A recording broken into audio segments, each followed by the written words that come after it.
Voici un rendez-vous spirituel à ne pas rater. L'Église évangélique Christ Notre Salut et Chrissa organise du 28 septembre au 5 octobre 2025 la Convention de l'Ascension spirituelle. Un moment de prière, de louange et d'écoute de la parole de Dieu avec différents orateurs sous le thème « Les principes de la spiritualité et leurs conséquences » tiré du livre d'Apocalypse 4, 1 à 2 et Ephésiens 1, 3. 4 orateurs sont au programme, à savoir l'apôtre Samuel Lukocha, Lubumbashi, RDC, le pasteur Pierre Betianga, Orléans, France, le berger Eli Kabod, Lubumbashi, RDC, sans oublier l'hôte de la convention, l'évêque auxiliaire Jonas Zedidia, Lunkutumpala, Lubumbashi, RDC.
Que Dieu bénisse.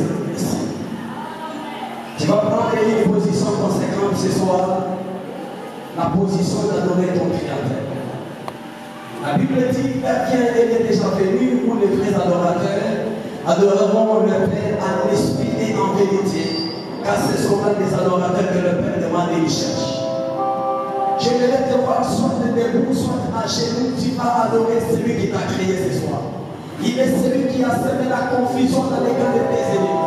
La vie que tu as bien aimée, la vie vient de l'Éternel. Voilà pourquoi tu vas l'adorer.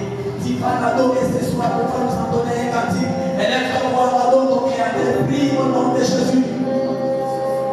Prie au nom de Jésus. Sois dans une position d'adorateur ce soir. Sois dans une position d'adorateur. Une position d'adorateur au nom de Jésus. Une position d'adorateur.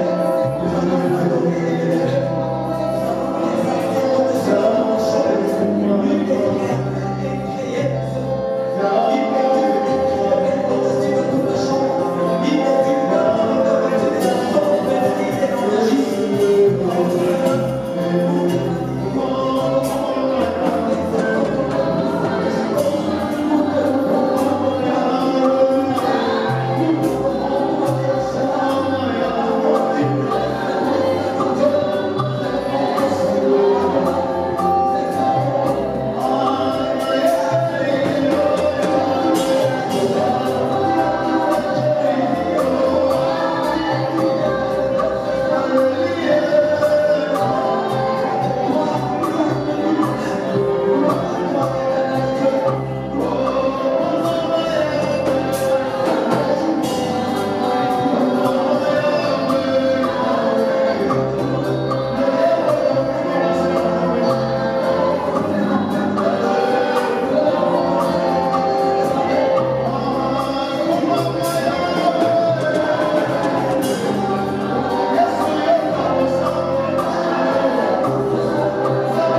Il est le seul Dieu qui a permis que tu sois aussi monté par Dieu. Lorsque l'on adore le Seigneur, il y a deux choses particulières. La première des choses, c'est nous-mêmes. Nous sommes des adorateurs. Et la deuxième des choses, c'est l'adoration. L'adoration est composée de deux choses. Premièrement, les paroles qui sortent de notre cœur. Et deuxièmement, l'offrande que nous présentons à Dieu. Voilà pourquoi, lorsqu'on adore le Seigneur, l'adorateur et l'adoration sont inséparables. Alléluia. L'Église a un mot au Seigneur par rapport à Dieu. Un mot qui témoigne de la gratitude par rapport au offre du Seigneur. Prie au nom de Jésus. Témoigne de la gratitude au devant de Dieu. Nous qui prions pour la miséricorde de Dieu.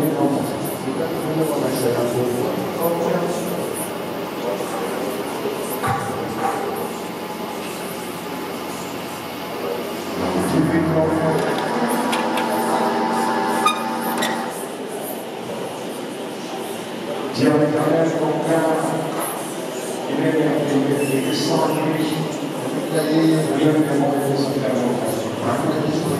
faire au nom de Jésus. Amen. Et quand vous devez adorateurs, nous allons prendre nos offrandes. Nos offrandes que nous allons présenter au Seigneur.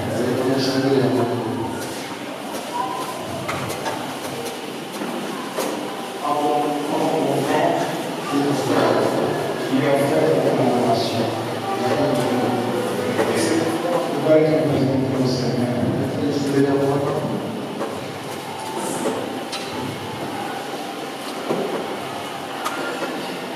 Et tiens, c'est pas ce moment devant le Seigneur. Présence de l'adoration au Seigneur. Et nos offrandes sont appelées par Dieu. De mettre la parole et prier au nom de Jésus. Prie au nom de Jésus.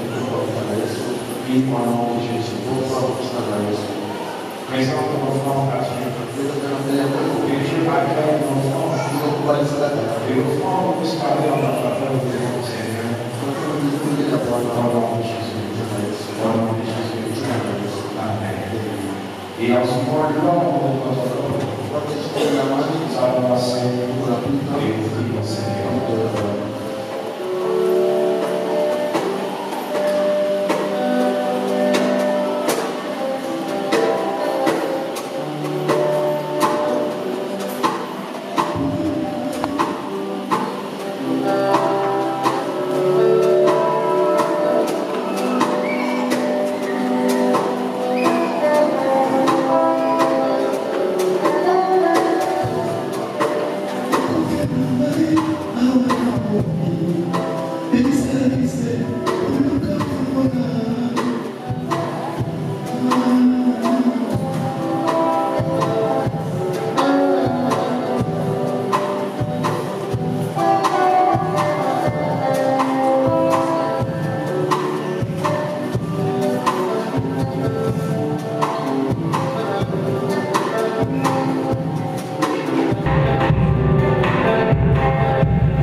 Rempli de son esprit. Et c'est parle de la part de Dieu. Ces hommes-là, leur bouche deviennent la bouche de Dieu. C'est voilà pourquoi la Bible dit c'est poussé par l'Esprit de Dieu que les hommes ont parlé de la part de Dieu. Quand quelqu'un prêche la parole, ne voit pas l'homme, voit Dieu qui te parle au travers de cet homme. Voilà pourquoi tu vas dire à Dieu, Seigneur, laisse que mes oreilles spirituelles soient ouvertes et que le message de ce soir soit une prophétie, une orientation, une correction. Que ce soit toi-même qui parle à mon cœur et que cette parole soit gravée dans mon cœur afin que je marche dans la droiture et que je ne puisse plus pécher contre toi. Élève ta voix. Parle au Seigneur. Parle au Seigneur et dis-lui de te parler. Ce soir, le Seigneur va parler à un cœur. Le Seigneur va s'adresser à un cœur. Oui. Le lundi, il a parlé. Il a touché nos cœurs, passant par la bouche du berger Élie. Il nous a parlé. Il a introduit son message. C'était lui qui avait même ouvert la convention. Et aujourd'hui, le Seigneur a voulu parler au travers de son frère, le pasteur Pierre. Voilà pourquoi nous voulons que Dieu parle. Nos cœurs. Que le Seigneur nous touche, que la parole nous convertisse, que nous soyons initiés à la spiritualité et que nos vies soient impactées au nom de Jésus. Que nos vies soient impactées au nom de Jésus. Alléluia. Nous voulons présenter l'orateur de ce soir. C'est un homme bien, un fils que le Seigneur a mis sur mon chemin. Ça fait au moins 4 ans, que je suis avec lui. Il vient de la France, précisément de la ville d'Orléans. Et lui, c'est le pasteur Pierre Betianga. Nous allons d'abord le saluer avant de parler. Pendant qu'il se tient debout, nous allons acclamer le Seigneur. Nous acclamons le Seigneur. Est-ce qu'on peut bien acclamer le Seigneur? Oui, nous acclamons le Seigneur. Au nom de Jésus. Oui, bien aimé, c'est un fils. Et il a été consacré au Seigneur depuis l'année 2023. Et c'est moi qui l'avais consacré. Et aujourd'hui, je vais le présenter à la face du monde afin qu'il parle de la part du Seigneur. C'est un fils obéissant, un fils humble, loyal, comme le berger Élie. Et j'aimerais que nous puissions accueillir la parole de Dieu. Et cette parole est dans une personne. Cette personne, Dieu l'a choisie pour nous parler. Alors nous allons honorer la parole de Dieu en nous tenant debout. Nous sommes debout pour honorer la parole de Dieu. Et pendant que le pasteur Pierre monte pour nous parler, nous acclamons le Seigneur. Nous acclamons le Seigneur. Oui, éternel Dieu, je prie pour mon fils. Je le soumets à ta volonté. Je prie qu'il soit couvert sous l'ombre du Saint-Esprit afin de parler de ta part, qu'il parle comme annonçant les oracles de Dieu. Que tout obstacle à la parole soit brisé au nom de Jésus. Ô Seigneur, qu'il parle de ta part et que ton peuple écoute ce que tu as à communiquer. Gloire te soit rendue au nom de Jésus-Christ. Amen. Le Seigneur. Amen, amen, amen, amen. Est-ce qu'on peut acclamer très fort pour le Seigneur? On peut acclamer très fort pour le Seigneur. On peut acclamer très fort pour le Seigneur. On peut pousser des cris de joie à l'honneur. On peut pousser des cris de joie. Acclame très fort pour le Seigneur. Acclame très fort pour le Seigneur. Merci. Je rends toute la gloire à l'Éternel notre Dieu. Je bénis le Seigneur vraiment pour la vie de mon père. J'ai souvent l'habitude de l'appeler mon grand esprit. Papa, merci vraiment pour cette marque de confiance et de considération. Je suis dans la joie de voir ce que le Seigneur a fait dans ma vie au travers de votre personne. Je dis merci également à maman. Merci à tous les bien-aimés qui sont présents. Je ne peux pas manquer de mots pour dire merci ce soir à l'Éternel. Que Dieu soit béni. Puis, bien-aimé, comme papa l'a dit, je suis le pasteur Pierre Betianga. Je suis là ce soir par la grâce de Dieu pour parler de la part de Dieu. Que Dieu soit béni. Je nous demande ce soir vraiment de nous disposer afin de pouvoir recevoir, capter ce que l'Éternel a prévu pour nous. Que Dieu soit béni. Amen. Que toute la gloire soit rendue à notre Dieu. Nous sommes là, nous continuons toujours avec notre thème. Le thème, ça s'intitule les principes de la spiritualité et leurs conséquences. Bien avant cela, nous allons prendre quelques portions d'écriture. Les textes du bas. Apocalypse chapitre 4, le verset 1 à 2. Le deuxième livre, Éphésiens, chapitre 1. Le verset 3 et le troisième livre, Deutéronome, chapitre 30, le verset 19. Gloire au Seigneur. Je récapitule pour la meilleure compréhension. Apocalypse chapitre 4, le verset 1 à 2. Éphésiens chapitre 1, le verset 1 à 3. Deutéronome chapitre 30, le verset 19. Si on peut nous faire la lecture s'il vous plaît. Merci. Accent.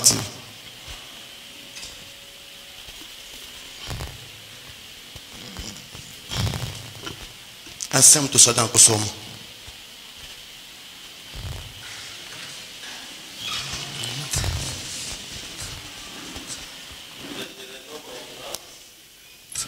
Deutéronome chapitre 30, le verset 19 s'il vous plaît. Deutéronome 30 au 19e verset. Nous lisons au nom de Jésus. Amen.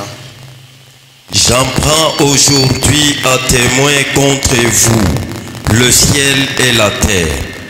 J'ai mis devant toi la vie et la mort, la bénédiction et la malédiction.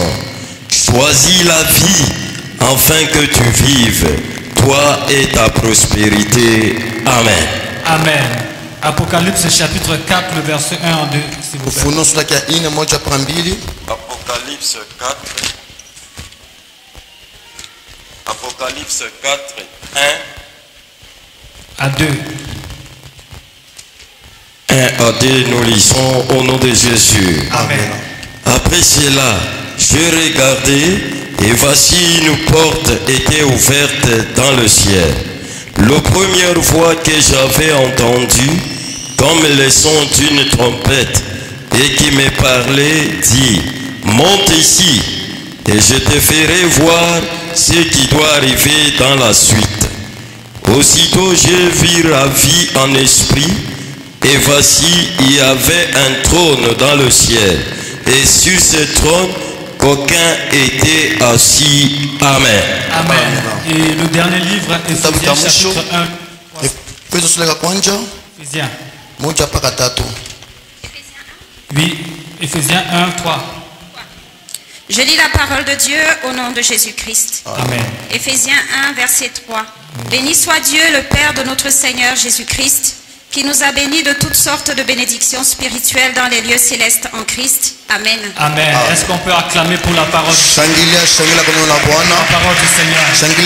Amen. Oui, gloire au Seigneur. Nous allons continuer, parce que Dieu, nous sommes là ce soir. Le message de ce soir va tourner autour de quelques points principaux. Le premier point, nous allons donner une approche définitionnelle de la spiritualité.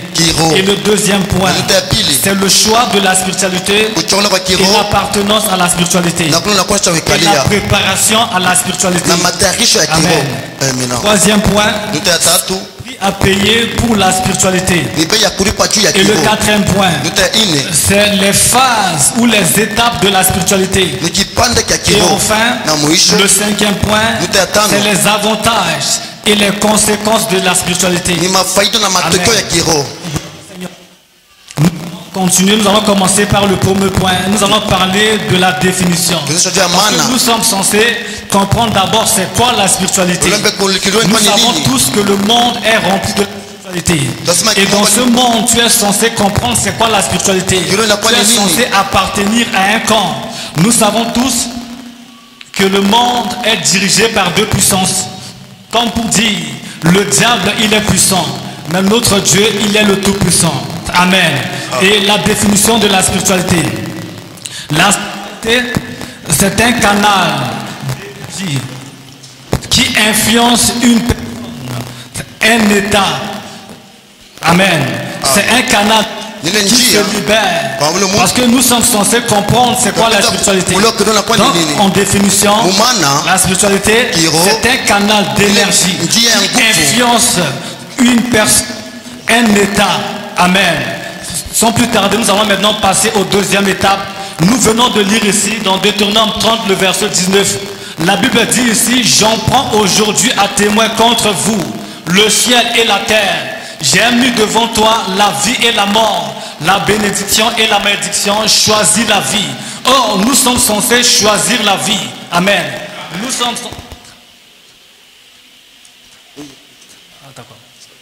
Nous sommes censés faire un choix. Nous sommes censés, nous qui appartenons à Christ, nous sommes censés choisir notre camp.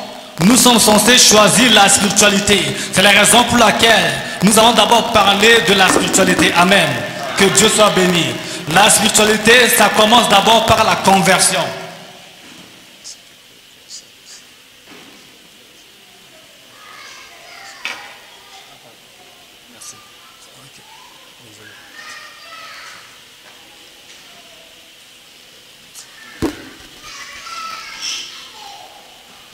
Amen. Amen. Je récapitule, merci papa. Je suis en train de dire, nous allons ce soir parler de la spiritualité. Nous commençons par le premier point, qui est l'approche définitionnelle. La définition de la spiritualité. La spiritualité, c'est un canal d'énergie qui influence une personne, un état. C'est la raison pour laquelle nous sommes censés faire le choix. La vie elle-même est un choix. Et l'homme doit faire un bon choix. Et ce choix, c'est ça qui te permettra de vivre maintenant la spiritualité positive. Amen. La vie, elle est remplie de la spiritualité. Dans ce monde, si tu n'es pas spirituel, rien de bon ne se fera dans ta vie. Même ceux-là qui ne combattent les sorciers, ils sont initiés dans la spiritualité. La spiritualité a deux dimensions. La première dimension, c'est la spiritualité positive, chapeautée par le Seigneur lui-même. Amen. Et la deuxième dimension, c'est la spiritualité négative, qui vient du diable. Et nous sommes confrontés maintenant à faire un bon choix. Et ton choix est réel. Ta spiritualité aussi est réelle. Ta décision est réelle. Le ciel est réel. Le Seigneur est réel. Et le diable aussi est réel. La bénédiction est réelle. La malédiction aussi est réelle. Gloire au Seigneur. Amen. Pour maintenant rentrer dans la spiritualité, on commence d'abord par la conversion. Amen. Et la vraie conversion commence par la vraie confession. La confession pousse l'homme à la repentance. Une repentance sincère et profonde. Et c'est quoi la repentance? La repentance, c'est le changement de mentalité, le changement de direction. C'est-à-dire, toi et le péché, vous êtes séparés. Donc pour pouvoir rentrer dans la spiritualité, il te faut d'abord la rencontre de l'Esprit de Dieu. Et deuxièmement, il te faut rencontrer un grand esprit. Et ce grand esprit deviendra ton mentor, ton père spirituel, C'est lui maintenant qui va t'introduire dans la spiritualité. C'est là qu'on nous parle de l'initiation. Amen. Même les sorciers, ils sont initiés. Amen. Parce que la spiritualité, c'est un terrain très glissant. Tu ne comprends pas la spiritualité. Tu peux croire que tu es avec Dieu. Tu es contrôlé par le diable. Au jour d'aujourd'hui, on a des serviteurs de Dieu conscients. On a des serviteurs du diable conscients. Des serviteurs du diable inconscients. C'est la raison pour laquelle on dit souvent il y a un intervalle qu'on appelle de l'onction à la royauté. C'est-à-dire il faut un temps de préparation. Si on ne te prépare pas, ça sera très difficile pour toi. Amen. Et lorsque tu rencontres Dieu, la Bible dit, Romains chapitre 8, le verset 9, que celui qui n'a pas l'esprit de Christ ne lui appartient pas. Lorsque tu as l'esprit de Christ, avoir le Saint-Esprit, ça ne te suffit pas. Parce que la spiritualité a des dimensions. Nous venons de lire ici Jean, il était déjà spirituel. On lui a dit, monte encore. C'est pour te dire, il te faut avoir une nouvelle dimension. Une dimension proportionnelle à ton combat. Une dimension qui te permettra de vivre les promesses divines. Lorsque tu rencontres maintenant Dieu, Dieu maintenant te mettra au pied d'un Gamaliel. Il faut savoir, il y a 3 formes d'appel. Le premier appel, ça consiste de quitter le monde, de venir à Christ. Et cet appel se trouve dans Matthieu 11, le verset 28. Il est dit, venez à moi, vous tous qui êtes fatigués et chargés. Dieu appelle tout le monde. Lorsque tu viens à Christ, tu ne dois pas te limiter à une forme d'appel. Après la première forme d'appel, il te faut passer à la deuxième étape. La deuxième étape, c'est l'appel à la repentance. Lorsque tu viens à Christ, tu compares ta vie à la lumière de Christ, tu vas te rendre compte que la vie que tu menais avant était contraire à Christ. Amen. Et la troisième forme d'appel, c'est l'appel au ministère. Parce que nous sommes censés comprendre la spiritualité. Tu ne peux pas être un homme spirituel si tu n'exerces pas dans le ministère. Selon Colossiens 1,16, la Bible dit, tout a été créé par Dieu et pour Dieu. C'est-à-dire, c'est Dieu qui nous a créés. Dieu nous a créés pour qu'on le serve. Servons Dieu pour être bénis. Exode 23, le verset 25 à 26, il est dit, vous servirez l'Éternel votre Dieu. Il bénira vos pains, il bénira vos eaux, il remplira le nombre de vos dans le pays. Il n'y aura ni femme stérile et ni celle qui avorte. Comme tu es censé servir Dieu, Dieu maintenant te mettra au pied d'un Gamaliel. C'est lui maintenant qui va te faire introduire dans la spiritualité. Amen. Et lorsque tu es censé introduire dans la spiritualité, tu dois savoir qu'il y a des choses en toi qui t'empêchent de vivre la spiritualité positive. Il y a par exemple les mauvaises dispositions du cœur, par exemple l'impurité, il y a le manque de pardon, il y a les mauvaises choses. Ces choses te connectent à la spiritualité négative. Ça te connecte aux énergies négatives. C'est la raison pour laquelle Dieu ne te demandera jamais de protéger ton cœur, mais Dieu t'ordonne de protéger ton cœur. Amen. Nous sommes censés protéger notre cœur. Nous sommes censés avoir la pureté de cœur. Lorsque ton cœur est pur, permets maintenant à Dieu d'agir en toi. Matthieu 5, le verset 8, il est dit, heureux ceux qui ont le cœur pur, car ils verront Dieu. Lorsque tu as le cœur pur, maintenant le cœur c'est l'âme. Le cœur maintenant qui donne l'instruction à l'esprit. Lorsque l'esprit reçoit maintenant une bonne instruction, automatiquement l'esprit maintenant va être saisi par l'esprit de Dieu. C'est là qu'on nous parle maintenant de la symbiose spirituelle. Parce que dans la spiritualité, l'homme est censé impacter. L'objectif de la spiritualité c'est quoi? Pour que tu puisses impacter. La Bible dit dans le psaume 60, le verset 14, David va nous dire, avec Dieu nous ferons des exploits qui écrasera nos ennemis. Dieu c'est le Saint-Esprit. Lorsque maintenant ton cœur donne une bonne instruction à l'esprit, automatiquement il y aura une symbiose spirituelle. Car la Bible déclare 1 Corinthiens 6, le verset 17, que celui qui s'attache au Seigneur il est avec un même esprit. Lorsque tu as le Saint-Esprit, maintenant tu dois maintenant sortir de la dimension charnelle pour rentrer dans la spiritualité. C'est là qu'on nous parlera de l'impactation spirituelle. L'objectif du Saint-Esprit c'est de te faire rentrer dans les 4 phases. Les 4 phases de l'impactation spirituelle. Amen. La première phase c'est le baptême du Saint-Esprit. La deuxième phase c'est la plénitude du Saint-Esprit. Être rompu du Saint-Esprit. Voilà, tu ne dois pas te contenter seulement du baptême. Après le baptême, tu dois maintenant te faire des violences pour rentrer dans la plénitude. Comment le faire? Parce qu'il est dit 1 Corinthiens 6, le verset 19, la Bible déclare: ne savez-vous pas que votre corps est le temple du Saint-Esprit qui habite en vous et vous ne vous appartenez plus à vous-même? Le corps c'est comme un vase sur lequel on doit déverser. Lorsqu'on doit déverser, tu dois te battre pour que ce soit plein. Parce que tu es censé rompu du Saint-Esprit.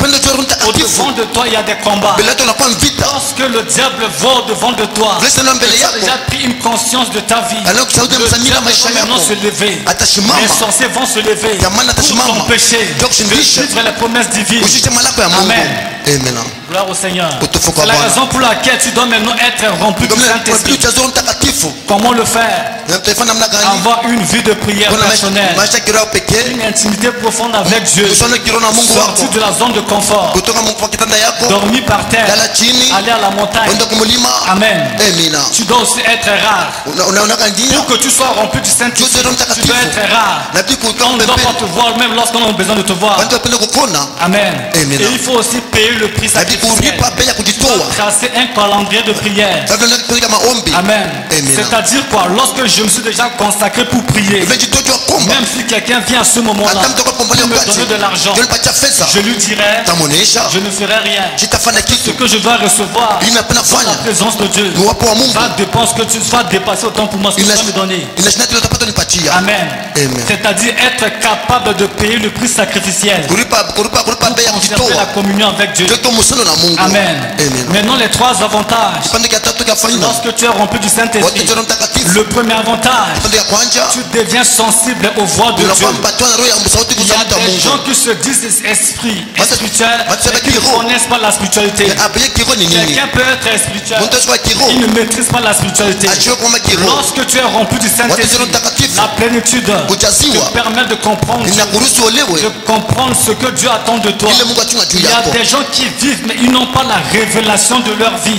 C'est la raison pour laquelle ils t'attendent.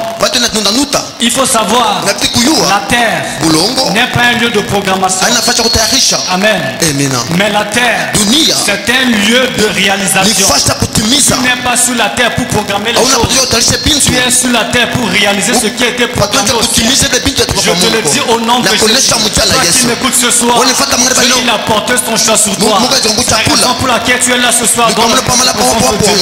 Vu que tu es là dans la présence de Dieu, que le diable ne veut pas, tu vivras les promesses au nom de Jésus. Parce que nous savons tous que la Bible déclare dans la présence de Dieu, tout s'écrit gloire. Dans la présence de Dieu, tout se renouvelle. Tu as bien fait de venir ce soir. Parce que Dieu il a vu comment. Dieu il a un plan merveilleux pour toi. Gloire au Seigneur. Amen. Lorsque tu es rempli du Saint-Esprit, le premier avantage, tu es sensible aux voix de Dieu. Amen. Dieu commence à te parler. Dieu commence à te révéler les choses cachées. Tu rentres maintenant dans le mystère de la révélation. Amen. Tu rentres maintenant dans le mystère de l'inspiration divine. Dieu commence à t'inspirer. Dieu commence à te parler. Dieu commence à te révéler certaines choses. Amen. Le deuxième avantage, lorsque tu es rempli du Saint-Esprit, cette plénitude te permettre de déclencher les dons spirituels. En toi, il y a les dons spirituels. On ne te trompe pas. Quand Dieu donne la vision, il donne la provision. La vision que Dieu t'a donnée, c'est l'appel. Que Dieu a répondu au appel. Laisse-moi te dire la vérité. Durant cette convention, les dons qui étaient étouffés en toi, ces dons deviendront opérationnels. Je te le dis au nom de Jésus. Dieu, il a porté son choix sur toi. Au nom de Jésus. Gloire au Seigneur. Le troisième avantage, lorsque tu es rempli du Saint-Esprit, cette plénitude te permet de résister face à la tentation. Amen. Parce qu'il faut savoir, lorsque le diable te tente, la tentation en question n'est pas un péché. Même notre modèle parfait, le Seigneur Dieu de gloire, il a été tenté. Là, on nous parle des trois dimensions de la tentation. La première dimension, c'est la tentation primaire. La deuxième dimension, c'est la tentation secondaire. La troisième dimension, c'est la tentation tertiaire. Mais le Seigneur n'a pas succombé parce qu'il était rempli du Saint-Esprit. Amen. Lorsque le diable voit maintenant que Dieu t'a mis au pied de ton Père spirituel, lorsque le diable voit que tu as déjà pris conscience de ta vie, le diable maintenant va activer un mystère. On appelle ça le mystère de la réclamation diabolique. Luc 22, le verset 31 à 32. Ici le Seigneur va nous dire: Simon, Satan vous a réclamé pour vous crier comme des flamants. J'ai prié pour toi. Amen. Le diable, il est puissant. Lorsque le diable te réclame, le diable vient te réclamer avec une puissance. Je vous ai dit au départ, la spiritualité a des dimensions. Il est très important maintenant d'avoir la couverture spirituelle. Il est très important d'avoir son mentor. Il est très important d'avoir ton père. Et ton père, c'est quelqu'un que Dieu a déjà élevé. Dimension. Lorsque le diable t'attaque, il te faut une personne qui est déjà élevée spirituellement. C'est la raison pour laquelle, lorsque le Seigneur il était sur la terre, c'est lui qui était le Père spirituel. Le diable a vu l'appel de Pierre. Le diable a vu que Pierre a été appelé par Dieu. Même toi, tu as bien fait de choisir ton mentor. Tu as bien fait de choisir l'ange de ce ministère. C'est la raison pour laquelle il y a certains combats. L'ange de ce ministère, il prie pour toi. Dieu agit. Parce qu'un homme de Dieu, ça signifie Dieu dans un homme. Merci Seigneur. Est-ce qu'on peut acclamer d'abord pour le Seigneur? Acclamons très fort pour le Seigneur. Gloire au Seigneur. Oui, bien aimé dans le Seigneur. Lorsque le diable a réclamé Satan, il a fallu l'intervention du Seigneur pour prier, pour briser maintenant cette réclamation. Ici la Bible dit: mais j'ai prié pour toi. Que signifie j'ai prié pour toi? J'ai prié pour toi.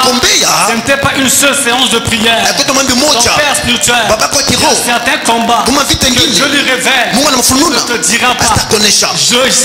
Jésus, il passait toute la nuit, tous les jours à la montagne. Il passait la nuit pour prier pour ses disciples. Il passait la nuit pour prier pour ses serviteurs. Il passait la nuit pour prier pour les apôtres. La raison pour laquelle j'ai prié pour toi, ça signifie prier continuellement.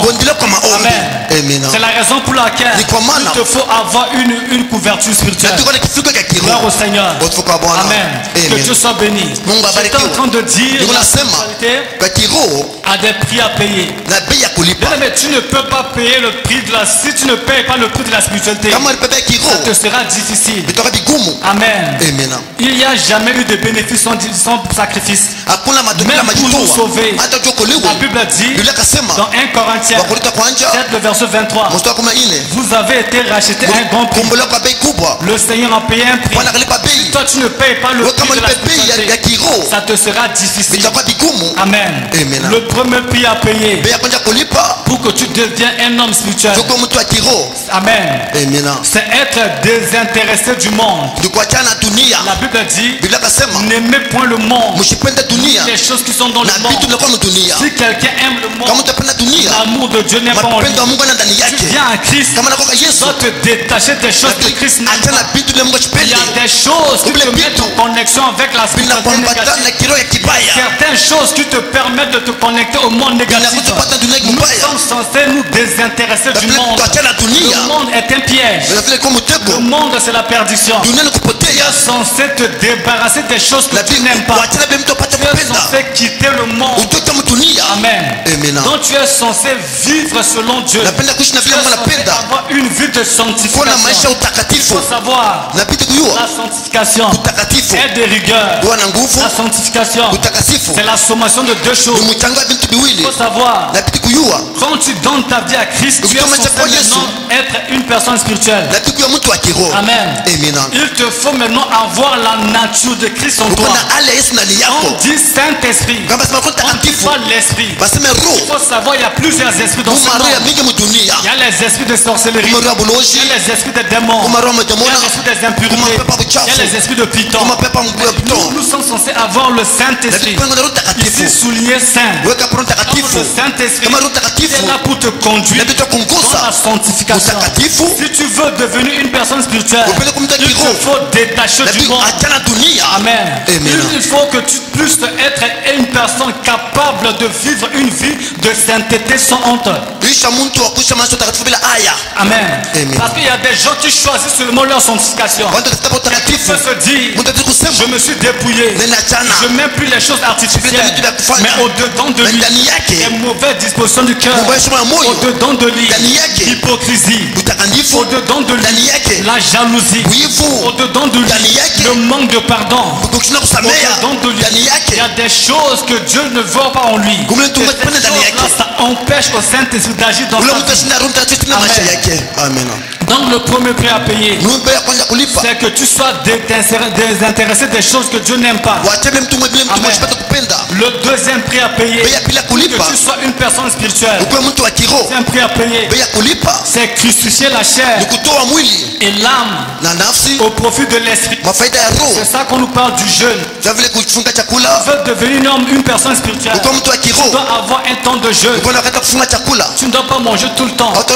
Il y a des gens qui veulent devenir spirituels, mais qui mangent tous les 24 heures. Non. Tu dois te discipliner.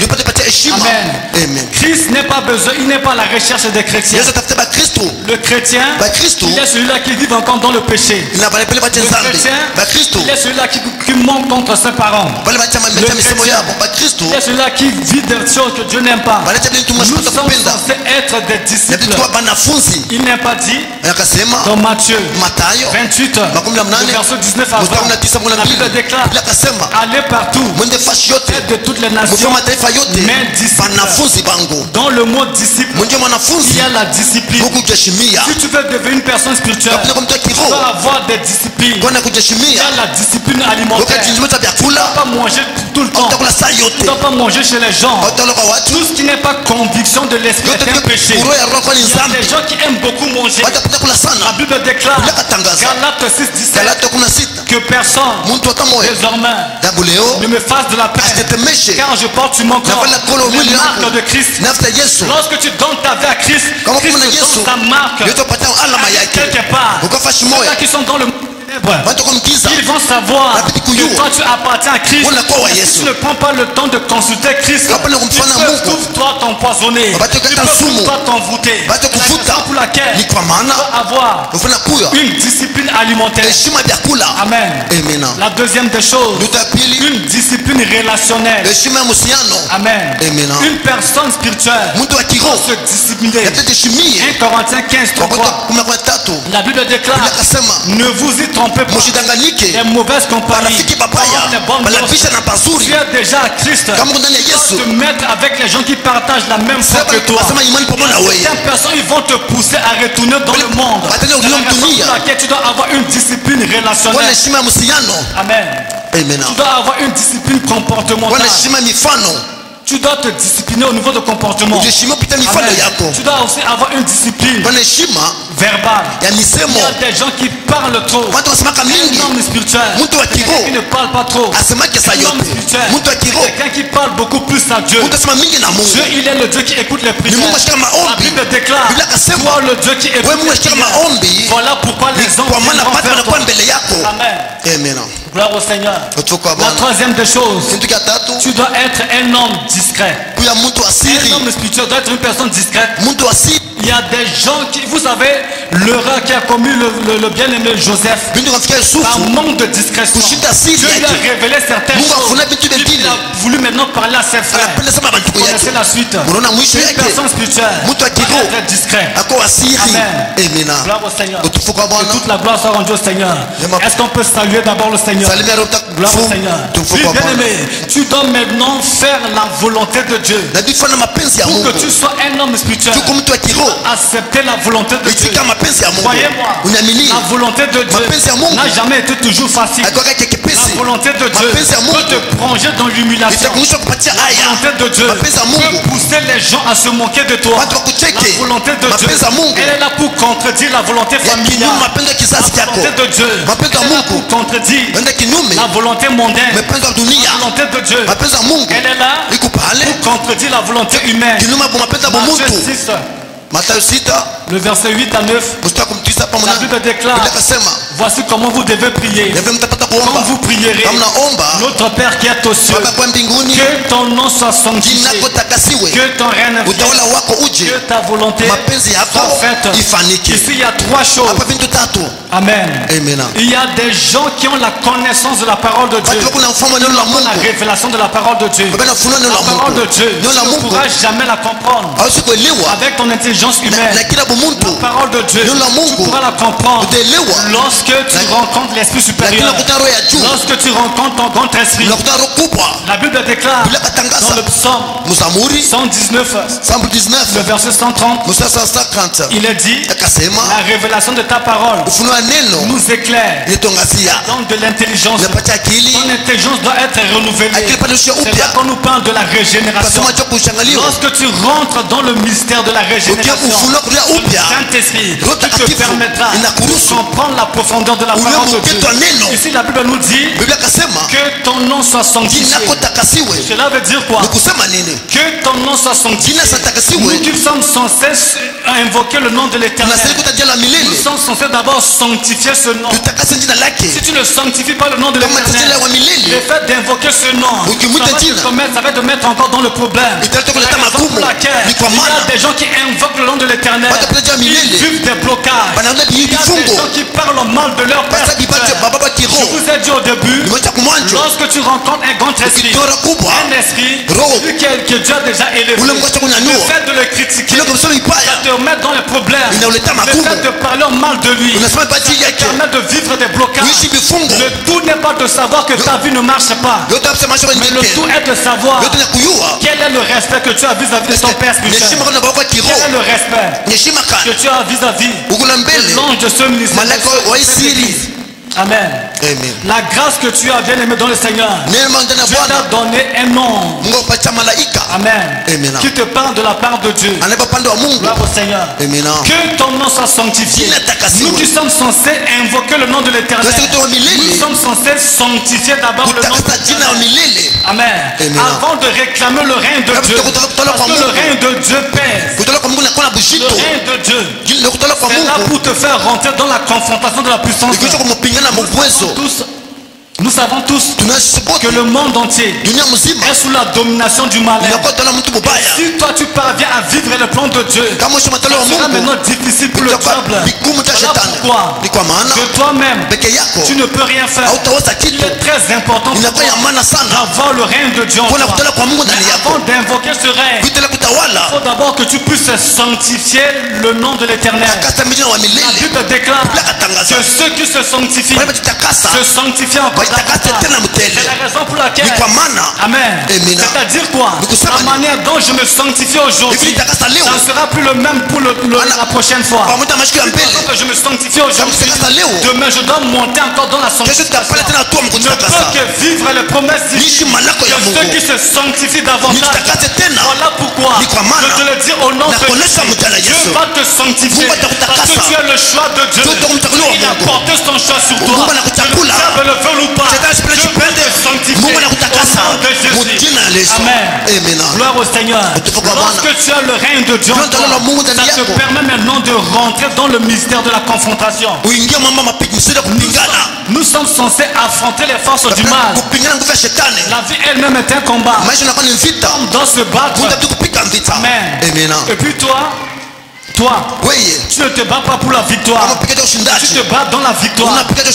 La Bible déclare, dans toutes ces choses, nous sommes plus que vainqueurs. Je te le déclare au nom de Jésus. Reçois la victoire sur tes ennemis. Reçois ce soir la victoire sur tes ennemis. Au nom de Jésus.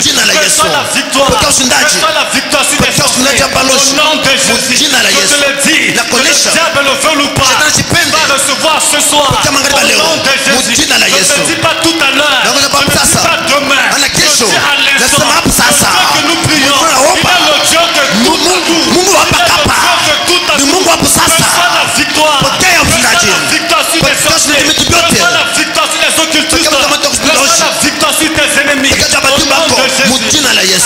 Amen. Aie la foi. Amen. Aie la foi. Ne tremble pas devant le diable. Ne tremble pas devant les sorciers. Ne tremble pas devant les occultistes. Ne tremble pas. Ça peut être puissant. Mais le Dieu du ciel, il est le tout puissant. Tout se fait parce que le Seigneur a triomphé à la croix. Par l'œuvre de la croix. Le sang de Jésus. Le proclame la victoire. Le sang de Jésus. Le libère de toutes les captivités. Le sang de Jésus. Le donne la victoire sur tes ennemis. Au nom de Jésus. La Bible déclare, ils l'ont vaincu. Ils l'ont vaincu à cause du sang de l'agneau, à cause de la parole de leur témoignage. Amen. Depuis que le diable, il est diable bien-aimé, il n'a jamais connu une défaite comme celle de la croix. À la croix, le Seigneur l'a humilié. À la croix, le Seigneur l'a déshabillé. À la croix, le Seigneur t'a donné la victoire. Amen. Je vous donne 5 versets que le diable déteste. Il y a 5 versets. J'étais en prière. Le Saint-Testament donne ces 5 versets. Le premier verset, Apocalypse, chapitre 12, le verset 11. Le deuxième verset, 1 Corinthiens, chapitre 7, le verset 23. Le troisième verset, 1 Pierre, chapitre 1er, verset 18. Amen. Le quatrième verset, Colossiens, chapitre 14, Colossiens chapitre 2. Le verset 2 à 14. Au 15e verset. Le 5e verset. Galates chapitre 5. Le verset 1er. Croyez-moi, tous ces 5 versets, ce sont des mystères. Si le diable te provoque, rappelle-lui ces 5 versets. Parce que la Bible déclare, vous avez été rachetés à un prix. Le prix de ton rachat, à la croix, tu n'as pas racheté. À la croix, pas sauvé. À la croix, Christ t'a racheté. Au nom de Jésus. Et le prix de ton rachat, Pierre va nous dire dans 1 Pierre chapitre 1er au verset 18, Pierre va nous dire, ce n'est ni par des choses périssables ni par de l'or et de l'argent que vous avez été rachetés à un grand prix, que vous avez été rachetés par les vaines manières de vivre que vous avez hérité de vos pères, mais c'est par le sang de Christ. Bien-aimé, Dieu il est très intelligent. Le Seigneur savait, il ne pouvait pas sauver l'homme avec de l'argent, parce que le diable contrôle les banques du monde. Le Seigneur savait, il ne pouvait pas sauver l'homme avec de l'or. Le Seigneur savait, pour pouvoir sauver l'homme, il a fallu son sang. Le diable n'a pas de sang. C'est la raison pour laquelle vous allez voir à la croix, lui qui aime beaucoup boire le sang, on lui a donné un sang gratuit. Dans le sang de Jésus, il y a la délivrance. Ce soir, reçois ta délivrance au nom de Jésus. Reçois ta délivrance. Reçois ta délivrance au nom de Jésus. Reçois au nom de Jésus. Maintenant, reçois la délivrance au nom de Jésus. Elle a ce ce soir, là où pas, Dieu va te délivrer. Là où pas, Dieu va te délivrer. À la croix, le Seigneur a sacrifié pour toi. Le sang de Jésus t'a déjà racheté. Au nom de Jésus. Oui, bien-aimé. Dans le sang de Jésus, il y a les miracles. Quand on parle du sang de Jésus, ne vois pas un simple liquide. Vois le miracle au nom de Jésus. La Bible déclare dans Marc 7, 17. Voici les miracles qui accompagneront ceux qui auront cru au nom de Jésus. Tu as déjà cru en Christ. Reçois un miracle instantané. Reçois ce soir un miracle instantané au nom de Jésus. Amen.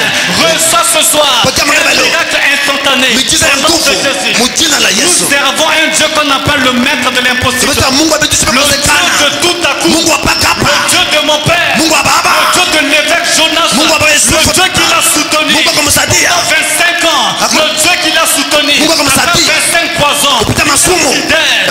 Fidèle en lui-même. Fidèle en sa parole. Fidèle en ses enfants.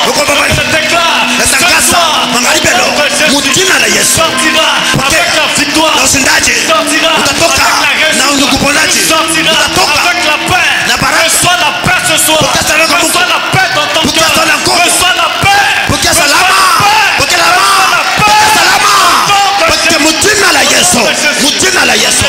Gloire au Seigneur. Est-ce qu'on peut acclamer d'abord le Seigneur?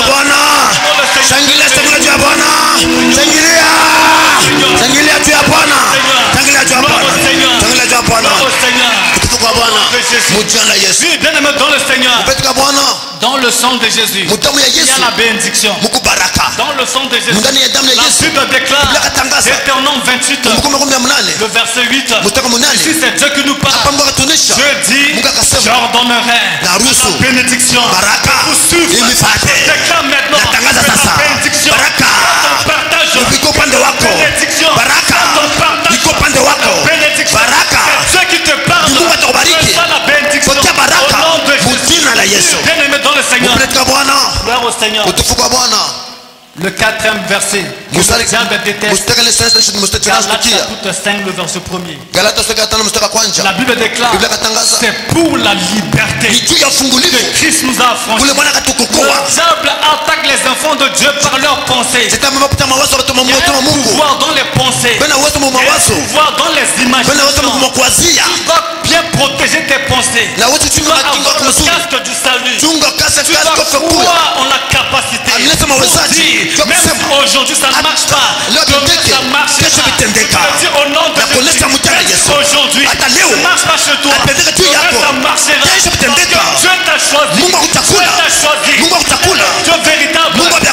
Demain ça marchera. Parce que Dieu il est fidèle. Amen. Vivons la gloire de Dieu bien-aimé. Vivons la parole de Dieu. Avoir la parole de Dieu pour que le Saint-Esprit puisse impacter.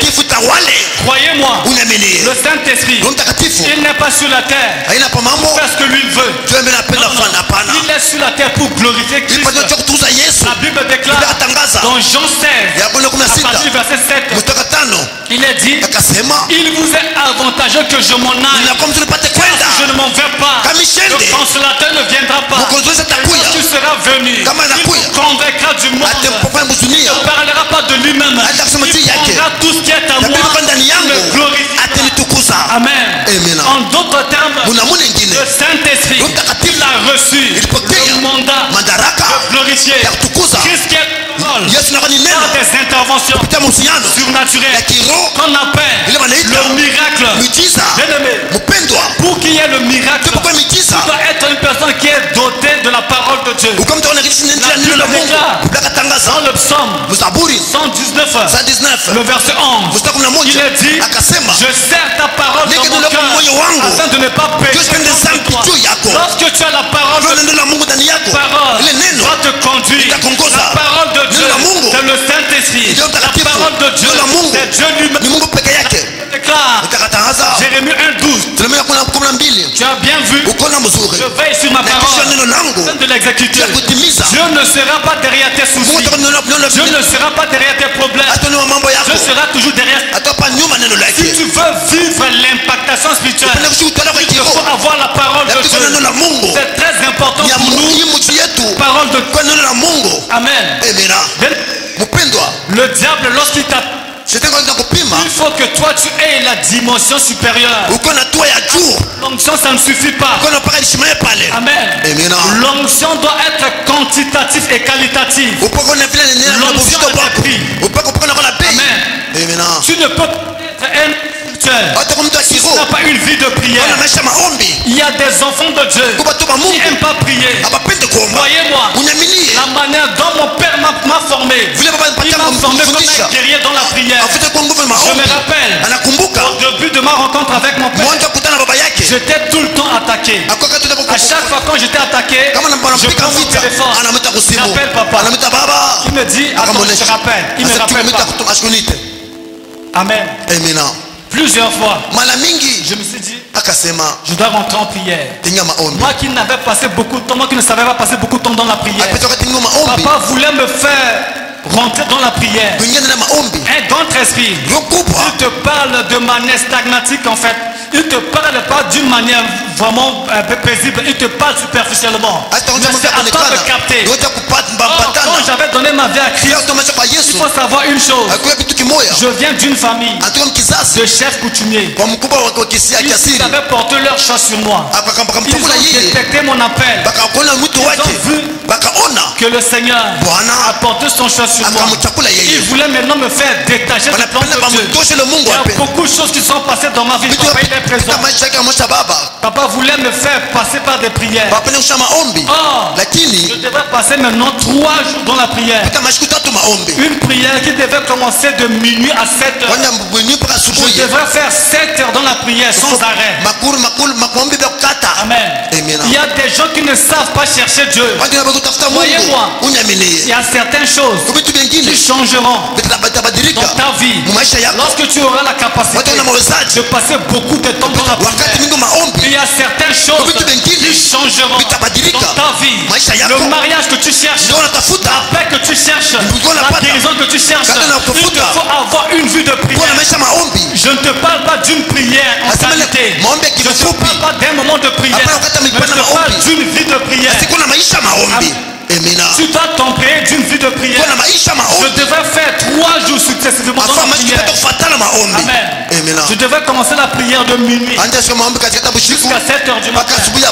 Amen. Et c'était à la 3e jour que le Seigneur va maintenant me révéler. Entre-temps, dans le monde de ténèbres, les sorciers de ma famille m'avaient préparé pour que je puisse devenir un chef coutumier là-bas. Mais pour que cette chose soit révélée, il fallait que je fasse 3 jours de prière de 7 heures du temps. Même toi, il faut passer des temps dans la prière. Il y a des gens qui prient qui n'ont pas la révélation. Amen. Paul dit, je ne frappe pas ton bâton dans l'air. Avec précision. La précision vient. Le Saint-Esprit, il aime que tu pries. Si tu veux devenir un homme spirituel, c'est très important pour toi de t'emprener d'une vie de prière. C'est très important pour toi de faire de ta vie une vie de prière. Je ne te demande pas de prier. Dieu t'ordonne de prier. Je ne te demanderai jamais de prier. Mais Dieu t'ordonne de prier. La Bible déclare, Thessaloniciens chapitre 5, le verset 17, il est dit, priez sans cesse. Tu dois aimer la prière. Pour que tu sois un homme spirituel, c'est très important pour toi d'avoir une vie de prière. Amen. Et il faut aussi respecter et comprendre le code d'honneur de la prière. Pour que ta prière soit exaucée, il faut avoir le code d'honneur. Le code d'honneur de la prière, c'est le caractère. Il y a 10 éléments à travailler pour avoir un bon caractère. C'est comme l'onction. L'onction doit être quantitative et qualitative. L'onction doit avoir sa cuve. La cuve de l'onction, c'est le caractère. Le premier élément à travailler. Tu dois être loyal. Amen. Tu dois être loyal. Tu dois avec les gens qui sont loyaux. Tu dois être loyal envers Dieu. Tu dois être loyal envers ton Père spirituel. Amen. Tu dois être loyal envers tes frères et sœurs. Tu dois être loyal. La deuxième chose, tu dois être fidèle.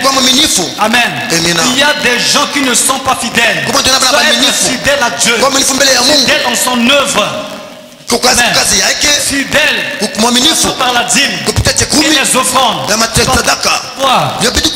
Lorsque tu décides, lorsque Dieu décide de te faire monter dans la spiritualité, le diable va chercher dans ta vie pour voir si tu as des défauts, pour voir si toi tu ne payes pas ta dîme, pour voir si toi tu es en règle avec ton Dieu. Amen. Je me rappelle en 2022, fin 2023, lorsque j'avais donné ma vie à Christ, à un moment, j'étais dans l'illégalité de payer mes dîmes. Il y avait une forte réclamation. Je me tourner dans le monde entier. Je n'avais pas dit ça à papa. Il était en prière. Le Seigneur va lui dire, regarde, on réclame ton fils. Les choses que j'avais abandonnées dans le monde, il y avait une forte pression sur moi. J'étais assis dans mon canapé, j'étais en train de pleurer. Je me disais, Seigneur, qu'est-ce que je n'ai pas encore renoncé? Parce que il y avait des dettes. Ces dettes, c'est quoi? Le non-paiement de la dîme. Amen. Parce que lorsque Dieu m'a fait grâce, j'avais eu mes papiers en France. Je commençais à travailler. Par moment, je ne payais pas ma dîme. Je ne donnais pas mes offrandes. Le diable, la Bible l'appelle l'accusateur. Tu ne peux pas être un homme spirituel si tu n'es pas en bon terme avec Dieu. Dieu, c'est la parole. Si tu ne respectes pas tes dîmes, si tu ne respectes pas tes offrandes, ça te sera difficile d'être un homme spirituel. Voyez-moi, il y a des gens qui ne comprennent pas la parole de Dieu. Il y a des gens qui font la lecture des coqs à l'âne, qui choisissent seulement le verset. La Bible déclare, toute écriture est inspirée de Dieu. Toute écriture est inspirée de Dieu. Dieu, il est dans la parole. Dieu, elle est la parole de Dieu, elle est lui et amen. Amen. Lorsque papa va m'appeler, il va me dire, on te réclame là-bas dans le monde de tes dettes. Parce que tu n'étais pas en bon terme, il y avait des dettes de dîmes. On a calculé, ça faisait presque $700. Je me suis dit, être en bon terme avec mon Dieu, j'ai 300 €. J'ai dit, papa, je préfère être en bon terme avec mon Dieu. La dernière cartouche que le diable utilise pour bloquer les enfants de Dieu, pour empêcher leur délivrance, c'est de les empêcher de servir Dieu avec leurs biens, les empêcher de servir Dieu avec leurs dîmes. Malachie 3, le verset 7 à 11. Si on peut nous faire cette lecture, s'il vous plaît. Malachie chapitre 3.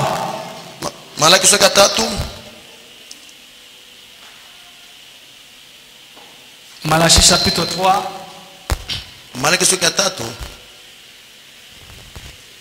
Le verset 7 jusqu'au 11e verset, s'il vous plaît. Amen. Amen. Je lis la parole de Dieu au nom de Jésus-Christ. Malachie 3, verset 7 à 11. 7 à 11.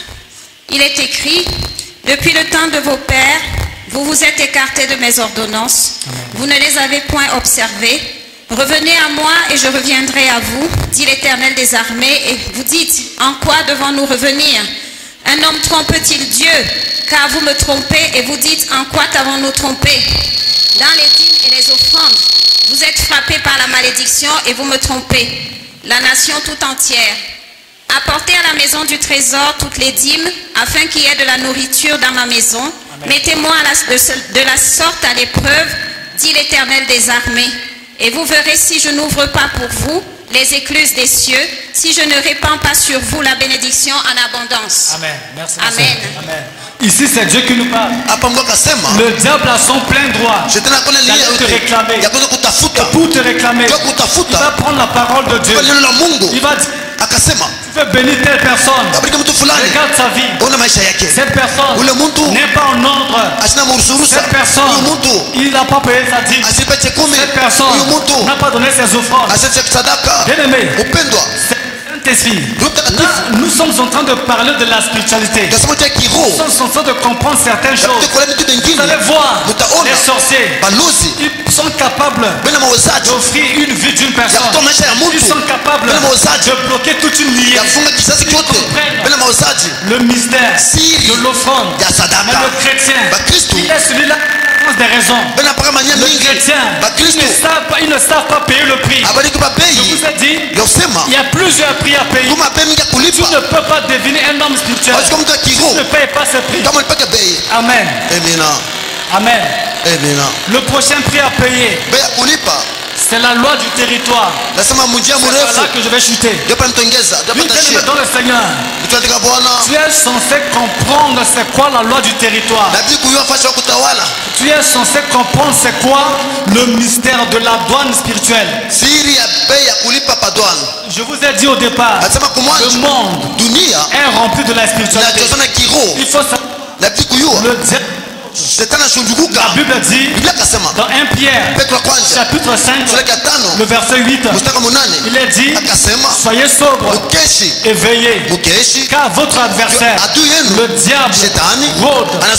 Dieu dit soyez sobres. Qui veut dire soyez vigilants. Tu es censé être vigilant. Tu es censé protéger la spiritualité. Tu es censé protéger ta prière. Tu es censé protéger ta vie de sanctification. Tu es censé protéger ton intimité avec Dieu. Tu es censé protéger ta relation avec ton Père. Tu es censé protéger la vie spirituelle. Vous savez, lorsque le diable voit que Dieu t'a mis au pied d'un Gamaliel, ta délivrance, Dieu va te délivrer par ce Père. Le diable va activer les esprits de famille. Ils vont te pousser maintenant à critiquer ton Père. Pousser à murmurer. C'est la raison pour laquelle l'homme est censé rentrer dans la délivrance secondaire. La délivrance secondaire qui te permettra d'être un homme spirituel. La délivrance secondaire qui te permettra de vivre les promesses divines. La délivrance secondaire qui te permettra de faire la volonté de Dieu. La délivrance secondaire qui te permettra de servir Dieu. Amen. Ils vont activer ces esprits-là. Ils vont te combattre. Amen. Nous sommes censés être vigilants. Le diable rôde. Il rôde comme un lion. Il rôde comme un lion. Mais laisse dire la vérité. Il peut rôder comme un lion. Il n'est pas un lion. Le véritable lion. Notre Dieu. Voilà pourquoi je déclare maintenant le lion de la tribu de Juda est sur ta vie. Le lion de la tribu de Juda est sur ta famille. Le lion de la tribu de Juda est sur ton travail. Le lion de la tribu de Juda est sur ton mariage. Il peut rôder comme un lion. Il n'est pas un lion. Notre Dieu est le lion de la tribu de Juda, le véritable lion. Voilà pourquoi tu vas sanctifier ta relation. Amen. Le mystère de l'autel. Le mystère de la loi du territoire. Beaucoup des enfants de Dieu ne comprennent pas ce mystère. Je peux être à Lumumbashi. Je décide de rentrer en France. Je dois bâtir mon hôtel. Je dois bâtir mon enfant. Lorsque tu quittes ta zone pour rentrer, il y a ce qu'on appelle les esprits terribles. Il y a des esprits qui vont te poursuivre. Il y a des esprits qui peuvent te faire la guerre. Tu es à Lumumbashi. Tu veux aller à Kinshasa. Il est très important de bâtir ton hôtel. Parce que si tu ne bâtis pas ton hôtel, arriver à l'aéroport, la douane, il va activer ce mystère. Parce que tu veux violer une loi. Quelque chose. C'est la raison pour laquelle tu dois comprendre ce qu'on appelle les esprits de représailles. Il y a ce qu'on appelle les esprits territoriaux. Amen. Que toute la gloire soit rendue au Seigneur. Dans le Seigneur, je vais maintenant chuter. La raison pour laquelle le temps nous fait défaut. Je pense que par la grâce de Dieu, nous allons continuer. Nous allons un seul sujet de prière. Tu vas te tenir debout. Tu vas dire à Dieu: apprends-moi être un homme spirituel.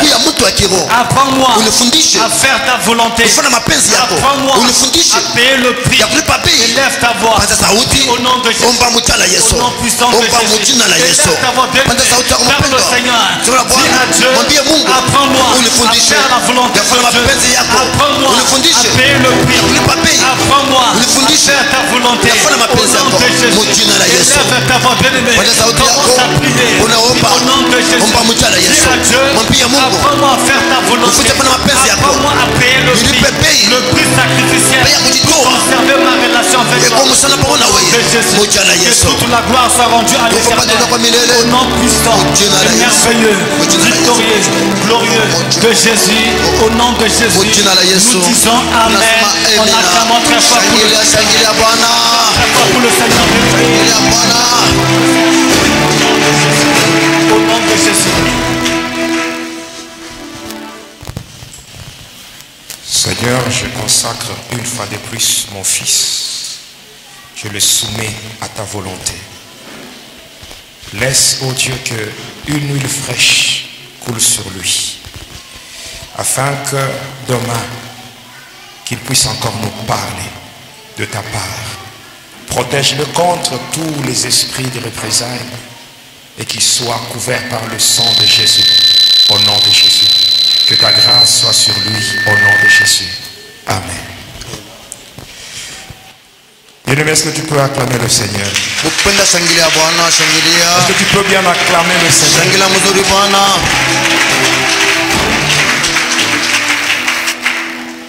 Tu as tes yeux fermés.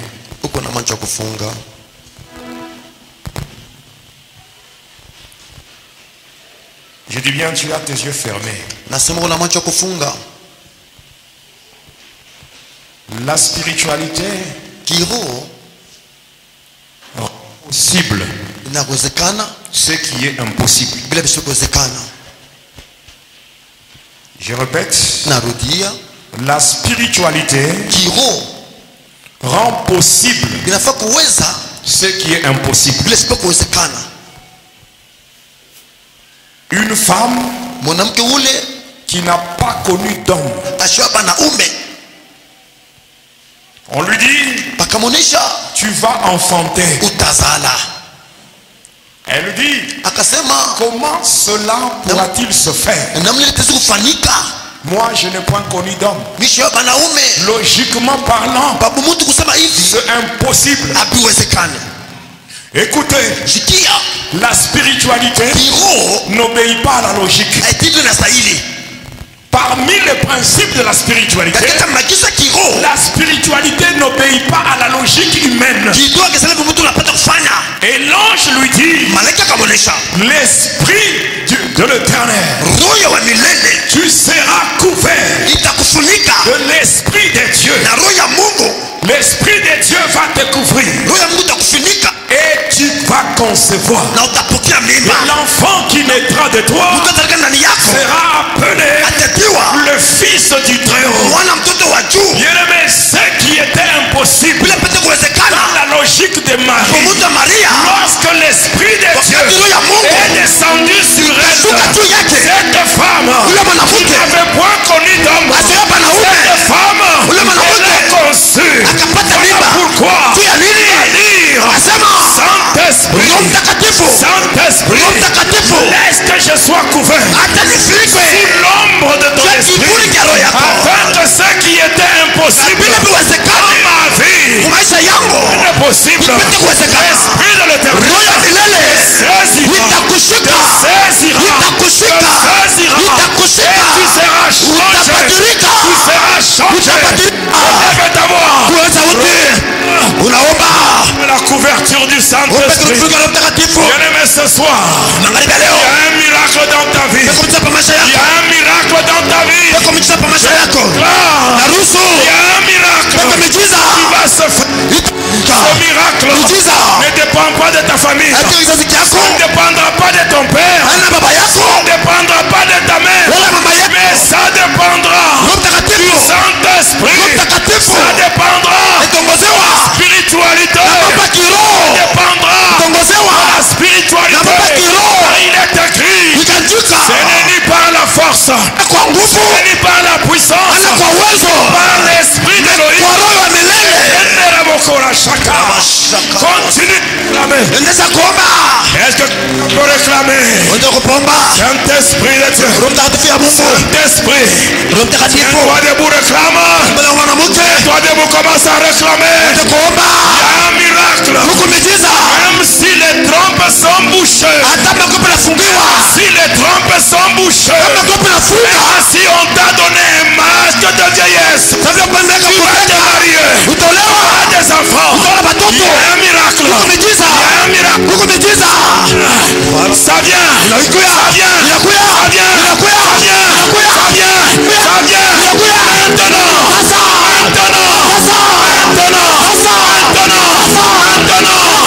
C'est le temps de Dieu. C'est le temps de Dieu. C'est le temps de Dieu. C'est le temps de Dieu. C'est le temps du Saint-Esprit.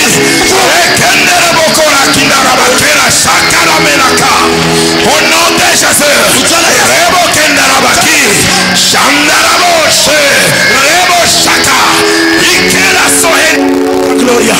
Continue à réclamer. Saint-Esprit, Saint-Esprit, Saint-Esprit, Saint-Esprit, monte,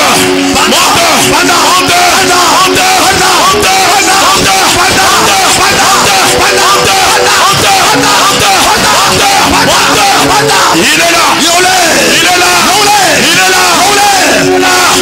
l'Esprit de Dieu est là, l'Esprit de Dieu est là, l'Esprit de Dieu est là, il est là, il est en train de libérer, au nom de Jésus, au nom de Jésus, impossible devient possible, impossible devient possible, même si on a dit, tu ne te marieras pas, on a dit, tu n'auras pas d'enfant, on a dit, tu n'auras rien, tu n'auras pas de papa, mais je le déclare, au nom de Jésus, au nom de Jésus, c'est par l'Esprit de Dieu que les hommes ont parlé de la part de Dieu. Ainsi, je le déclare, reçois ton miracle, reçois ton miracle, maintenant, ton miracle est là, reçois ton conduite, reçois ton mariage, reçois ton mariage,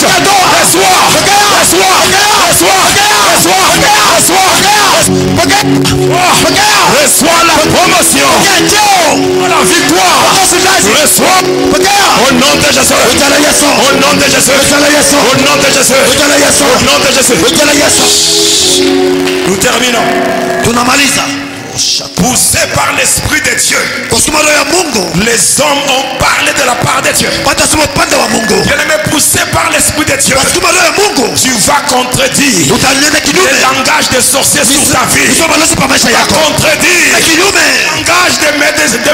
le langage médical. On a dit maladie incurable. On a dit cette maladie ne trouve jamais aussi. Mais poussé par l'Esprit, tu vas contredire le langage des sorciers, le langage des médecins, le langage des avocats, le langage de la famille.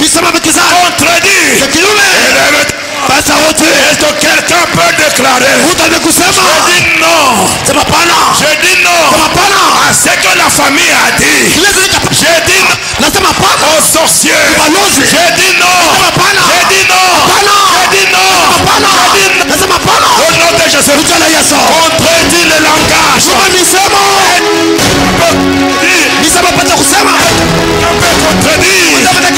Tu te marieras.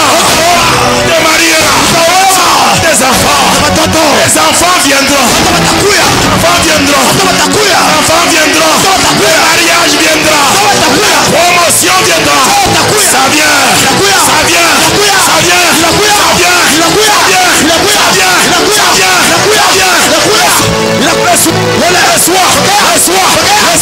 Reçois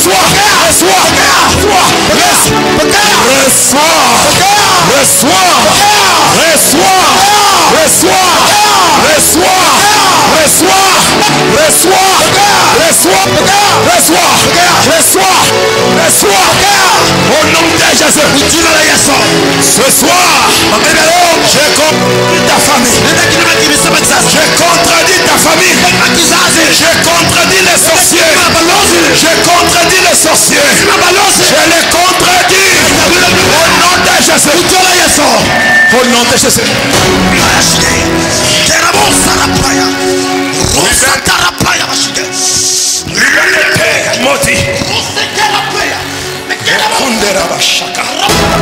Au nom de Jésus. Alléluia. Alléluia. Jacob avait maudit Ruben. Il a maudit Ruben. Et en son temps, le père Moïse, en son temps, il vient, il déclare, même Jacob avait maudit Ruben. Moi, Moïse, poussé par l'esprit de Dieu,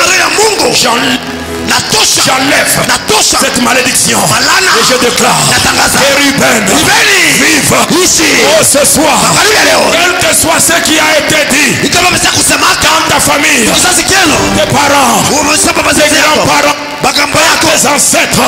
Oh, ce soir, en ma de grand, en ma qualité de grand esprit, je le déclare, tu es béni, béni, tu es béni, ton mariage est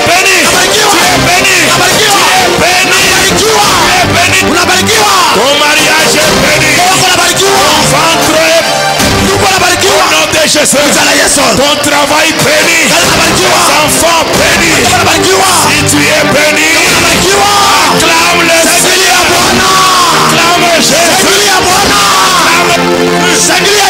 acclame